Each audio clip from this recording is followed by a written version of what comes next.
So first and foremost, welcome to the channel. As always, guys, obviously round one is wrapped up and I have so many questions, so many answers. We're going to dive in, but right now we're talking about the Las Vegas Raiders and the fact that they did not move up to get a quarterback, even though we questioned every decision about that. If you're a Vegas Raiders fan, if you're an Oakland Raiders fan, if you're a Los Angeles Raiders fan, if you're just a Raiders fan in general, we've been trying so hard to realize that you had so many good offensive weapons such as Devontae Adams, Jacoby Myers, Michael Mayer, and now you add Brock Bowers to your offense. But here's the crazy thing about it. Who's going to throw these guys the ball? Where do I start? How come you didn't move up? How come you guys didn't take advantage of that? You literally watched every quarterback go off the board, and I'm trying to figure out why you did not become more aggressive.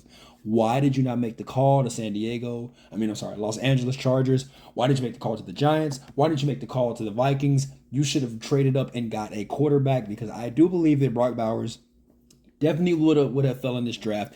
Even if so, that's fine, because you have so many offensive weapons and offensive linemen in this draft that can help rebuild that offense that you guys are struggling with for the Raiders as well. I am so lost on so many directions here. I just really want to understand where AP's mindset is at.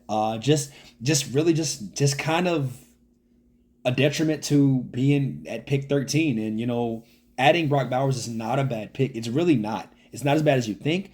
However, who is throwing these guys the ball? That's the bigger picture. Adrian, you have to believe in him now. That clearly is what you're saying. You have to believe in Adrian O'Connell.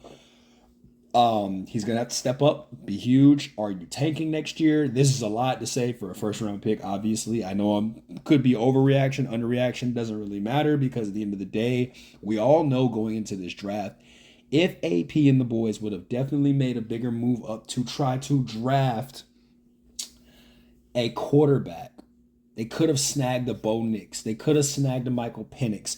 But obviously, they could have definitely made the trade, especially the way the draft was falling tonight.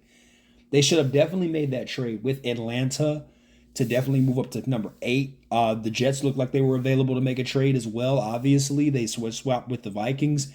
It seemed like it was there in the grasp. And I just think that the Vegas Raiders just were not interested in moving up at all. Maybe we don't know. Maybe we don't know really what's the whole idea behind it. I had them in the mock at least moving up to get Michael Penix. My first mock, then my second mock, I had them actually trading with the Chargers to move to spot number 5. I know that was kind of a crazy deal. I remember the Charger fans were like, yo, bro, the Raiders would never do that. That's dumb. I know that. I know your divisionals. I get it. But I was like, the capital's there. They need it. And today, you guys witnessed the fact that if you're not aggressive, you lose out on a quarterback, what you need. You lose on what you need. And this is what happened to the Raiders. But I will say X's and O's wise, Brock Bowers does fit the description of the offensive style that you could play. You can hand it off. He could play in the halfback. He could play tight end. He can play outside. He can catch bubble screens. He can catch regular screens. He can block. He's all in one. So I really think that you're getting a great value player at pick 13. The only knock is, I guess, the injuries. I guess that's kind of the only asterisk mark towards him. But outside of that, I don't really see really too much of a downside for him. The only downside is who's just tossing him the ball. But I think that this is a good pick at 13. I think this is a value pick, really. I think it's one of the best players on the board type options, which is great. So, yeah, that's how I see it. Definitely, shout out to the guys in the comments. Let me know what you guys think. I'm always ready for war. But, yeah, for the Raiders, I'm going to give you guys a solid B for your first round pick. Let's dive in. Let's get it.